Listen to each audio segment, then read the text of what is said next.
Hey guys, so I'm on my way to visit one of my most favoriteest bartenders. He's literally such a sweetheart, one of the first people that I ever met at the first nightclub I ever worked at.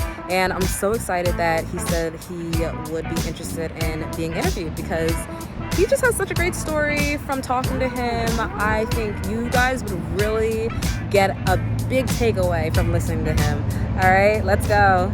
Welcome back, guys. This is literally my second interview that I'm doing because I want you guys to really get to know the bartenders in my life and eventually the bartenders around the world. So I'm here with Derek today. We met last year, and I think you were literally like the first person that I met. It was during Abrasive. orientation. Yes. He was one of those guys that you meet that have a huge personality and it just sticks with you. He literally stuck with me the entire time we worked together. So I'm just gonna ask you a couple questions. I want to get to know you more. I already know you a little bit, especially because Taking shots together. yeah, you know what? It's so funny that you mentioned shots because Do you have one? you I'm know, just kidding. I just remembered that you like love tequila. Yes, I do. So Reposado only. Hey. and guess what? Guess what? It's, It's the it's reposado. probably frowned upon at a park, but it's fine. It's okay. Oh, you're Good. right. All right. Well, we'll take a quick shot. Nobody's around. If you ever go into bartending, this is regular throughout the night. Perfect. Oh no, you need more. I do. You love to take triple shots. I'm about to go to the gym in like an hour. Perfect pre-workout. Exactly. Good call. A perfect, I Good know, call. right? A perfect shot to get this interview started. Cheers. Cheers. Nummies. You ever had mi campo? No. No. Wait, I lied. Yeah. It's smooth, I right? worked at a Mexican restaurant. We had all kinds. I primarily only drink reposado, but I've had Casa Dragones, very good tequila. If you guys ever had, it's a little pricey, but if it's just like clothes, if you like it, you can love it. You're gonna have it. Yeah. It was so smooth. I literally just tried it like, look, maybe a couple months ago, and now it's like all I ever buy. This is gonna sound bad. My old nightclub, I used to bring a bottle of Terramana reposado for myself. It helped inventory, and I was commended. I'm pretty sure that's what you drank. Like on our breaks, in between work, he would drink like 3 shots of Terramana, and I'm just like, you feeling okay? Totally fine. I'm a good person to idolize, but at the same time, I'm not. Well, we love Drink With You. I want to know more about how you got started with bartending. Like, what was your first job? So I've been in the industry for 11 years now. I started as a bouncer. I did that for about 7 years. I did a little bit of bar backing. On my initial application, I actually lied. I never bartended in my life. I was self-taught. I had a couple friends that pretty much put their name out for me, and ever since I turned into who I am. Ever since I've worked in 7 different bars, all different vibes, restaurant, nightclub. I thrive in nightlife, more nightclub oriented. I worked in dive. That wasn't for me, but I love high volume. For 3 years straight, I was one of the highest ringers at my bar, which we worked with 14 other bartenders. So for people who don't know what highest ringer is, like how do you explain that? What is the highest ringer? Pretty much, it's just how it sounds. So this is your cash totals and your credit card totals at the end of the night. Literally, some people go in a 6, some people go in a 10. It depends on varies from bar to bar. Some nightclubs are also open later than others, like the one I'm working at now. But pretty much they just do a count at the end of the night. And for the most part, I feel like an average bartender will probably ring in from, I would say, 8 to 2. I would say probably about 1,100 to 16. I was around 2 to 29. You know, and I can verify that because I remember working behind one of the bars. It was one of the special events that they had, and we were working together literally for the first time. And you rang in so much. I was like, damn, I thought I was gonna beat him because like, look at me, like I'm hot. Like, but the other thing too is just like any other job. If you want to make money, you gotta hustle. Like, sure, I'll say this right on the record. Like, bartending is the best job I ever did. I am thankful for everyone I met, every drink that I ever made. I love those 4 hours that I'm in there, 6 hours, whatever. I've worked a day that we worked 18 hours.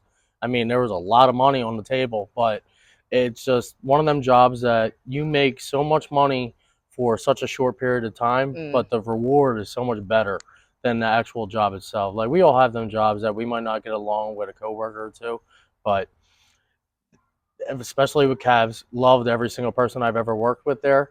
I literally have no malice toward anyone or any bar really. I'm a very friendly person, but just in general, bartending is something that if you get into it, I promise you're gonna love it. It might be stressful at times, but it's worth it. What was like your hardest thing to get used to when you first started? I don't want to say necessarily there was anything that was really hard. I mean, someone will be able to contest, but it's just literally so repetition. It's literally shot counts, and then you get into more of the more advanced cocktails where I'm talking like they're not hard, but it like Manhattans, like stuff like that, where it's just same thing, but there's more ingredients and they're just more the measurements are more precise. Otherwise, if I'm just making a drink with two or three things in it, I can literally make like Long Island. It's got five ingredients, technically six if you want to include the simple and all that, but I can make probably eight of them in 20 seconds because I use four bottles at once, stuff like that. You still bring your own pour counts? Yes, I You're on do. a storm. Storm pours, yes, I do. Yes. Okay. I have I have storm pours. I have rubber bands. I have the the like the money wraps. Money wraps. I have You were smart with that. Yeah, I never thought to do that. never once brought a jigger. I have two pairs of tins that I use. I have seven different bar keys. It's not because I don't know. I just like having them. I have a bartending bag. So, do you think people need bartending school? Would you recommend it? Hell no. It's literally if you are going, I think bartending school is for bars that are if you're making those drinks continuously, like the Manhattan, the ones that are like higher end because they're going to want experience. Hmm. But if you're working in a nightclub, like my first bar was a college oriented bar, where $3 you call us on Wednesday nights, and then on Sundays that's where it gets a little bit more hostile. But it's so easy. You don't need bartending school. I was self-taught, and again, I thrived. All I did was study the recipes. I used to have a piece of paper that had, I think I still have it in my notes. Matter of fact, Do you really? I think so. I printed it out and I laminated it, and then I kept it under my bar so I didn't have to ever take out my phone. And then honestly, after 2 weeks, it was pretty sound packed. Like, yep, still have it. That was literally like a second scroll. I would have been scrolling No, forever. That was so convenient. even as a customer perspective, if I'm bringing out my phone, if you don't get me wrong, I will say this, even though I've had 5 years experience now, someone's always going to ask you some crazy shit that a drink that you never heard of. At that point, then you Google it. But for the common ones like Malibu Bay Breeze and stuff like that, and some shots like Pink Starburst, you can make 7 different ways. Does it really matter? No, as long as it literally tastes like Starburst. Yeah. A1. Literally just throwing some type of like, I don't know, Exactly. apple pucker or Exactly. literally Any of the puckers flavor. work. Yeah, any flavored pucker. It's perfect. But they're common, especially in the college bars. But other than that, like most of the time, real shit, you can wing any drink you want. Unless someone's very specific, like old fashions are pretty much the same thing, except you're switching to whiskey. All of that, the measurements for the simple syrup and the bitters, that is dead on, but you do not shake. So I'm going to tell you that now. So I didn't know you worked in a restaurant before. I did swing you. How was that? I liked it, but again, it wasn't my vibe. You like the nightlife? I fell in love with nightclubs. I love the music. I worked at so we talked earlier. We spoke about an old nightclub of mine called Down. It was connected to a bar called Howl at the Moon, where it was the same owners but different philosophies. One was a nightlife experience where you're getting the DJ, you're getting the VIP booth, stuff like that. The other side was live, where it was performers that were employed by Howl at the Moon, but they were live performers. So it wasn't like someone could randomly just go in on a random night. These guys had every song known by verbatim, and that's how they were performed. But that wasn't my vibe. As long as if it was busy, I didn't hear the music. But if it wasn't, I literally was slowly torturing myself. Yeah, like for my birthday when I came to see you. Yes. It was fun. It was a good time. It was slow. It was definitely slow. But There's literally so many different bartending jobs, though. Like, she worked at Topgolf. Like, I don't I know that wouldn't be a vibe necessarily fit for me, but it's not just a vibe for me either. exactly like it's like a hybrid between a dive and a restaurant. Is it no in between? Like, I don't even think there's music. Was there? Yeah. All right, you had music, Yeah. but still, they had their own cocktails, stuff like that. And again, eventually, everyone's going to find their own niche. For me, I was born in nightclubs. Like I literally was a bouncer at nightclubs, so I think that's just why I loved it. And I've always loved all kinds of different music genres, but primarily like EDM and rap and hip hop and Mm. all that stuff. But you go to that type of bar, I just never been a fan of live. Okay. That's just me personally. No, that makes sense. I'm so happy the Also, sun went Slav's down. house sometime. Yeah, this feels good right now. We picked the perfect day to do this. You literally just distracted me. Sorry, these eyes ain't for everybody. I know. They're not. So you mentioned earlier that you are a trainer. Would you Yes. consider yourself a good trainer? Like, what makes your training better than how you were trained, or better than other people that you've seen train? So my second year of Riverdeck, I was asked to train 4 bartenders. And mind you, this is only my second year of bartending total. But I like to think I'm very much a people's person, and just in general, not just with bars. You are. Like I have a very fun personality, but I'll also be able to teach people little tricks just to help get them by. Like whether it's pour counts, like even so, a lot of times you go on YouTube and they're going to teach you pour counts by going with the song. What the hell is it? I learned the wee woo that way. I don't know what that song. works. So, like one, you could either count to 1,000, 2, 1,000, all the way up to 6 or 4, depending on whatever bar is requiring you for your ounces. Staying Alive, the Bee Gees song. That's literally what probably 50% of the YouTube channel is going to teach you. I never heard on that. how, like, staying alive, like that. Okay. But Interesting. it just depends. Like the hardest part I think about all that is when you do, like, say if you're making 8 green tea shots. Essentially, you gotta adjust because you're adding sour mix and a little bit of Sprite or whatever. It depends. It's all the same shit, but it's literally you're going to be cutting that count in essentially half. But if you're doing straight tequila, like just chilled, you would be extending that time. Like I know it makes it sound more complicated, but it's really not. And soon after a while, you're literally going to be able to look in your tin and be like, all right, this is definitely 8 shots. This is definitely 10. And like it's very like in the beginning, it's just nervous because honestly, you shouldn't be. It's just not nervous. But when you got people in front of you, that's what makes you stir up a little bit. But after that, it's a routine and consistent. But what makes me a good teacher, honestly, again, I think I'm just really good with people and explaining. Like every single year, I have to train. The bar that I'm working at now, we had just 2 not returning bartenders. Well, yeah, 2 returning, but also 2 people that have bartended in the past. Other people never worked in a bar in their life. And they're all 21. They wanted to go with the young vibe, which I get. We're by Temple University and stuff like that. So they wanted to cater to that crowd. Yeah. But everyone adjusted. Everyone's sales went higher. Everyone feels more confident. So I don't know. I think that's more contingent necessarily because they were successful. But if I help them in any way, I'm proud. Oh, I love that. Literally making a mark on somebody. That's what I'm here for. What's your least favorite thing about bartending? The hours. No, I'm just kidding. I feel like you're up late either way. Yeah, I was gonna say like I work a day job during the week. So specifically for me, I know I said the hours are short earlier, but for me, like I'll give you as Sunday nights, I'm not getting home until 4 in the morning, and I wake up at 8. They can be short, like they're just demanding. Right. It's not necessarily anything to do with the bar. It's just my lifestyle.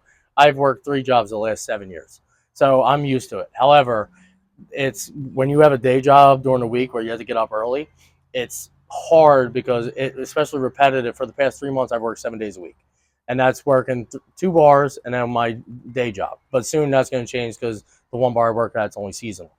But I think that's the hardest part. Other than that, I think there's some customers that tend to get a little bit unruly, where it's just things. It's nothing that you did wrong personally. It's just they're just being sorry, but it's true.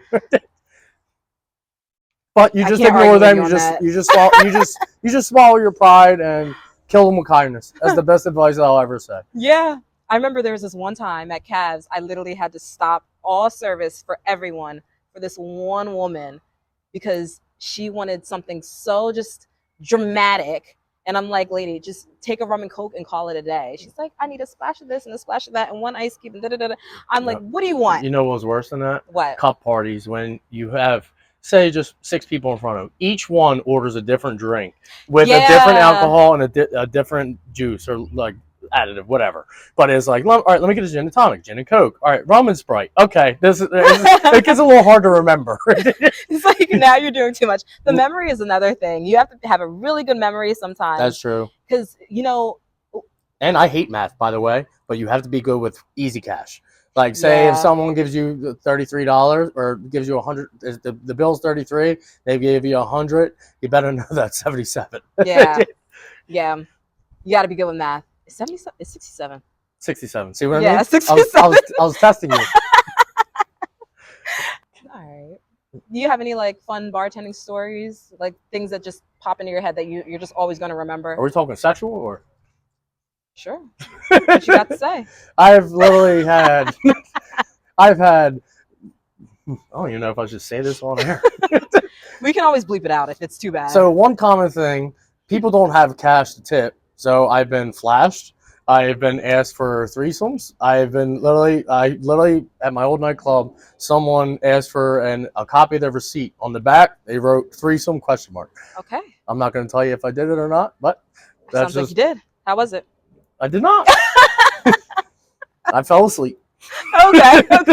Yeah, because you had all the jobs and everything. So yeah. But I had more crazy stories bouncing, which obviously, I mean, that's kind of self-explanatory. Mm-hmm. But bartending wise, again, I mean, you're literally encountering just 300 different personalities in one night. There's always going to be someone that's just going to just either make you laugh or just make you pissed off. Yeah, for sure. Like off the top of my head, I've never really had a horrible encounter. Like I will say this, and I know this is a common thing: don't shit where you eat. I've never done it, but I've been to enough bars that where if you guys break up, that shit is messy and it sucks. Yeah, I remember last year. But for everybody, not just the two, everyone. Any job that you literally are messing with someone you work with. I have a friend that they have dated for over 8 years, and you would never even know that they work behind the same bar. But then there's other ones where I would say 80% of the people that do date, and then something goes wrong because I'll tell you this, the biggest flaw with bartending is, I mean, I relate to this in my real life right now. Dating someone outside of nightlife is hard. If they are not in nightlife themselves, I'm sorry, but most people just don't understand because a part of the job is to flirt. Yeah. Like there is a line to be crossed, obviously, but at the same time, for someone that's not in like, I don't want to say insecure because that sounds almost kind of harsh, but at the same time, like your job is to relate to the customer and to make them feel a certain type of way. You're their therapist. All for like, I hate to say this, but you're using them for the money. Yeah. But at the same time, obviously, you don't want to blur the line too far. But if you're with someone that struggles with being like, oh, you're around all this attention, and trust me, I'm telling you this all firsthand, it creates problems. And me, I'm 33 years old. Like, ideally, it would be nice to be with someone, but I've had trouble in the last 2 years being with someone because not necessarily something I did wrong, but because it was hard for them to trust me, even though I was at the end, I was never doing anything wrong. So I'm telling you, bartending has pros and cons, and not just bartending, any part of nightlife does specifically. Because like I said, you're around people that have alcohol in their system that are literally just going out for whatever reason, but it makes it hard just for the person that is trying to date you, or honestly for you too. It's a lot of trust, and I honestly I think the hardest part about bartending doesn't have to do with bartending, if that makes sense. Like I think it's actually more so dating. That has been my biggest problem. Okay. No, honestly, like I wouldn't even think about that, but yeah. I think that's actually the hardest part about bartending, like especially relationship, because it will be tested. Okay. I agree. That was interesting as fuck. You finally got to the answer. I tend to go off on a tangent. No, I love that. This is the bartending in me. You're a great conversationalist. Perfect for a bartender. Yeah. I really just want to know what advice you have for people who are looking to become bartenders. Because like when you're bartending and people are like, oh my God, it's so hard. And you're just like, no, it's not. It's really not. I honestly think once you get over that 2 or 3 weeks when you first start, listen, if you want to go to bartending school, I'm telling you, you don't have to. If you do, that's all more power to you. Yeah, exactly. Save your money. It's not like crazy amounts, but again, save that money. Lie on the application. Like literally just try to get your foot in the door, because once you do, you might have a little learning curve for 2 or 3 weeks, but once you do it, it again, I literally have no regrets in my life, especially in terms of bartending. I forgot the question. You forgot the question. Yeah. What advice would you give Oh, someone? just literally be yourself, honestly. Like I said, I mean, once you take that first step initially in getting into it and literally get over that hump of a little bit of fear about, oh, I'm behind the bar, like all this shit, I might drop a bottle, get an order wrong, who cares? Scratch that shit. Fuck it.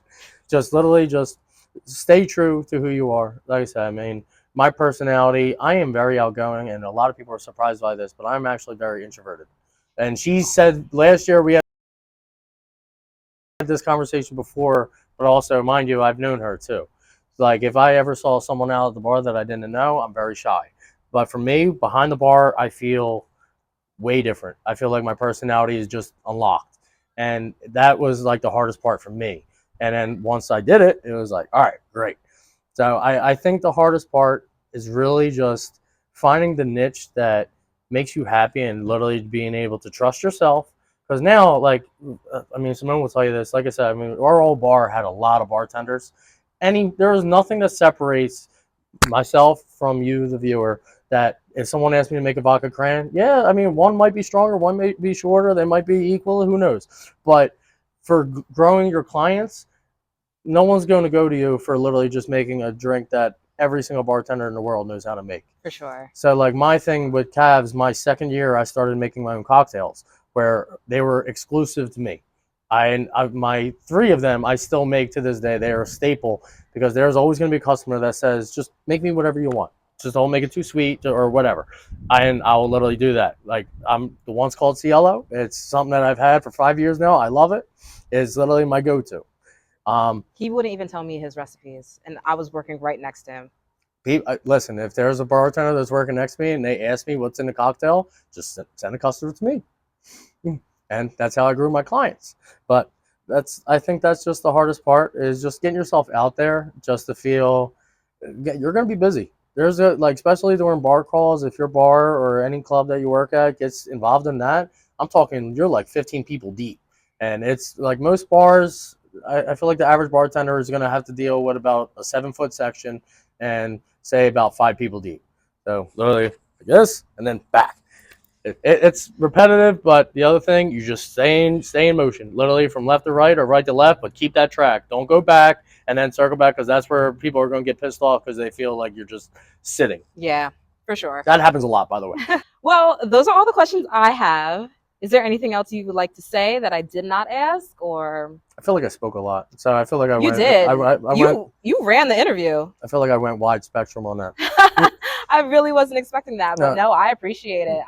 I prefer that you talk more, you know? I feel like the biggest takeaway is kind of like alluding back to what I said earlier. Like, you have to separate yourself in a way that from everybody. That, because your clients and your regulars are so important, no matter what bar you work at, whether it's a dive bar where, I mean, these men or women will literally be older age, but they'll sit there for hours. Mm-hmm. And as long as you talk to them, they love you. In a nightclub perspective, I have about 30 regulars on Sunday night that will literally not go to any other bar except find me. And I'm very easy to find. But it's still like, it's just, the consensus is that you have to literally make yourself different some way or somehow, whether it's making your own drink, whether it's the personality. Your personality outshines everyone you work with. That's not taken away from the people that you work with. It's just the customer made a relationship with you, and the person you're working with is just going to applaud you and be thankful and be happy to be working next to you. She's worked with me probably, I would say, maybe like 4 times last year. We had one day party where we made great money. I mean, bank. I mean, granted, we were half naked, but it was still good money. I'll actually insert a picture because I have pictures of us. But we looked good. Dead ass serious. Like, either put 25 to 35% of every paycheck, or not paycheck, but every night or every weekend, whatever you want to do. And that's pretty much going to be your rainy day fund to pay off your taxes. Unless you have a day job where you might get lucky and essentially you're going to owe nothing. Because that's what you're paying into with your federal withheld. Other than that, that's great advice. Just comfy. Do not, if you're working with another bartender, I think this is just me. I worked with one girl. I wanted to wring her neck out. She kept stealing my bottles. She stole my pour tops. I told her 2 What hours. is it, calves? Yeah. Oh. She told her to set her bar, and she kept running into me, and I was losing my mind. Be organized. She was running into you? Yeah, she was falling, but still. Be organized, be clean, work hard, and promise you're gonna literally the best job in the world. Best one ever. Yeah. I've enjoyed my last few years for sure. That's actually what I'm trying to get into with you. I'm trying to get into catering. That's gonna be my next chapter. Well, mobile bartending. Yeah. Yes, you should. I was looking at a trailer. There's one in Arizona. Mm-hmm. It's like $24,000, but it's fully customizable, and it's already like revamped and all that. Or you get what you pay for. You're just paying for the trailer, like I don't know, $5-8 grand, whatever, and then they're customizing it to exactly how you want it, fully finished.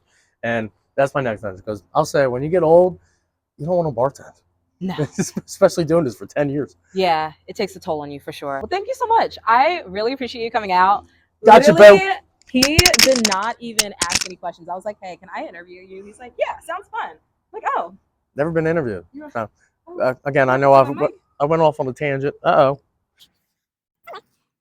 I don't know how I got all the way back there. Anyway, yes. 3, 2, 1. Oh. You weren't done yet? No. Oh, sorry. I'll sit back. Yeah, thank you. Thank you so much for coming out. I don't even think they got the last part because my mic fell out. Thank you so much for coming out. I appreciate you. Didn't you say you had a new tattoo? Yeah. Don't you want to show it off? Oh, Jesus. So he loves taking his shirt off. One thing with the money I was referring to, paid for all my tattoos. All of them. And my car. That's it? No, I have that little flash? I have a lot of tattoos. Subscribe to my OnlyFans. Subscribe to the OnlyFans. I'm just kidding. I don't have one. Thank you guys so much for listening to what Derek had to say. He had so much to say, more than I thought he was going to say. Remember, if you're looking to become a bartender or if you want to learn more about bartending, follow my channel. Listen to all the people that I've been interviewing and am going to interview. I hope that this can get to wherever in the world, and I just get to learn from so many different great bartenders. Keep an open mind. You can learn so much from so many people. Good night. Do your thing. 1, 2, 3.